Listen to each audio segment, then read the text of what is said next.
টাকা পাবো হাসনাত আব্দুল্লাহ কাছে 800 টাকা। আজকে সেই চুরে সংসদে বড় বড় কথা বলে।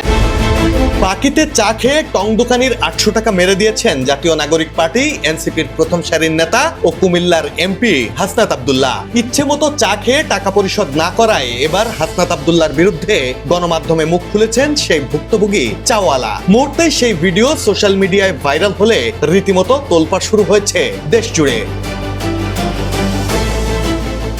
সামাজিক যোগাযোগ মাধ্যমে ছড়িয়ে পড়া ভিডিওতে ওই দোকানি দাবি করেছেন তিনি ভার্সিটিতে গাড়ি নিয়ে চায়ের দোকান বসাতেন আর হাসনাত আব্দুল্লাহ এসেই বলতেন ভাই চা খাওয়ান, মামা চা খাওয়ান। তিনি চা খাওয়াতেন, এখনো হাসনাতের কাছে 800 টাকা পাওনা রয়েছে তার।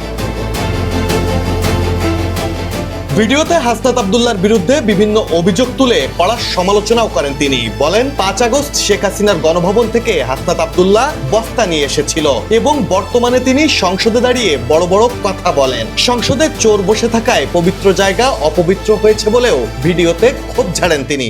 5 আগস্টে শেখ হাসিনার বাড়ির থেকে বস্তা লয়ে যায়, ওই চোরে সংসদে বড় বড় কথা বলে। চোর তো সংসদে বলেছে, পবিত্র জায়গাটা অপবিত্র করে ফলাইছে।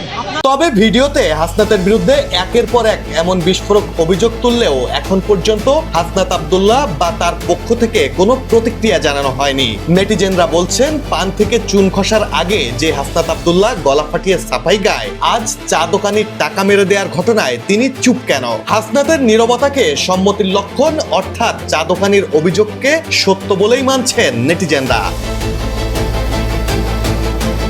Desk report,